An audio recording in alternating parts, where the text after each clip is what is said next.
L'objet de cette conférence de presse, c'est tout d'abord de remettre au cœur du débat la question de l'industrie en France, d'autant plus au vu du climat social actuel dans notre pays. Et régulièrement, ce sont les fleurons industriels qui sont dépecés, des entreprises qui ferment, des emplois qui sont détruits, des savoir-faire qui disparaissent. Mais parallèlement à cette situation, les entreprises du CAC 40, pour l'année 2018, année record, ont redistribué 57,4 milliards d'euros aux actionnaires. Par rapport à 2017, c'est plus 12,8%. Et c'est plus 0,62% par rapport au plus bas qu'on a connu en 2009. Un rapport également d'Oxfam pointe une répartition de plus en plus inégalitaire des richesses créées. La part des dividendes versés aux actionnaires dans les entreprises du CAC 40 a explosé. Elle passe de 30% au début des années 2000 à 67,5% en 2016. Et seulement 5% aux salariés, sous forme d'intéressement et de participation.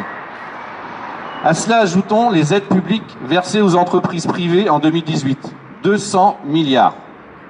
200 milliards d'argent public.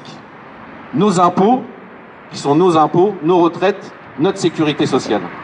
Mais pourquoi faire? Pour combien d'emplois créés?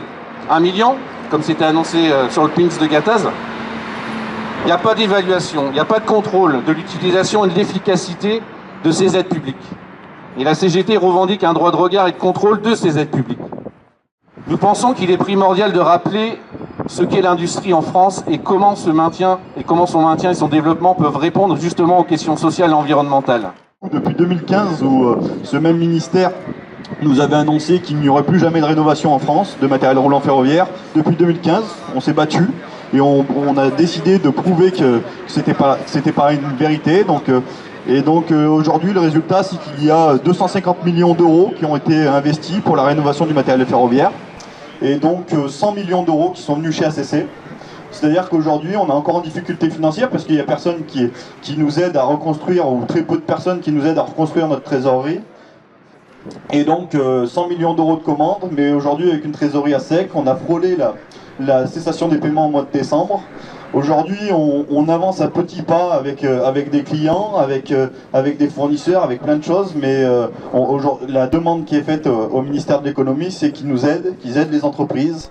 Maintenant, la situation Ford, nous on a une chance par rapport à d'autres, en tout cas c'est qu'on est un peu plus médiatisé, on fait parler de nous. Donc nous on agit pour que le PSE ne soit pas homologué, donc on a des rencontres avec les services de l'État, on essaie de voir pour qu'au bout du compte ce PSE soit refusé, ce qui nous donnerait un délai supplémentaire. Et pour nous, le temps qu'on veut gagner, c'est du temps pour donner une chance supplémentaire, ou plus importante, à une reprise de l'usine. Parce qu'il y a un repreneur qui est un candidat aujourd'hui.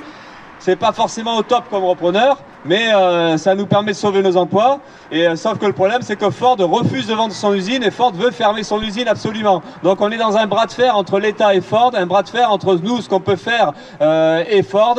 Et on essaie de bousculer tout ça pour qu'au bout du compte, Ford accepte de vendre l'usine et que donc il y ait une reprise et que derrière des emplois soient sauvés. Donc pour nous, l'industrie, c'est vraiment une question centrale qui permet de répondre à tous ces enjeux de société, qui soient environnementaux, sociaux. Voilà, je pense que c'est vraiment le principal message. Mais on voit bien que sans mobilisation de la part des salariés et de la population autour de ces entreprises, le combat est plus dur. Donc c'est pour ça aussi qu'on veut faire prendre conscience qu'il y a des choses qui se passent un peu de partout dans les territoires. C'est moins médiatisé, mais il y a l'importance de faire savoir que voilà, des choses se passent, des entreprises sont en grève, des revendications sont portées.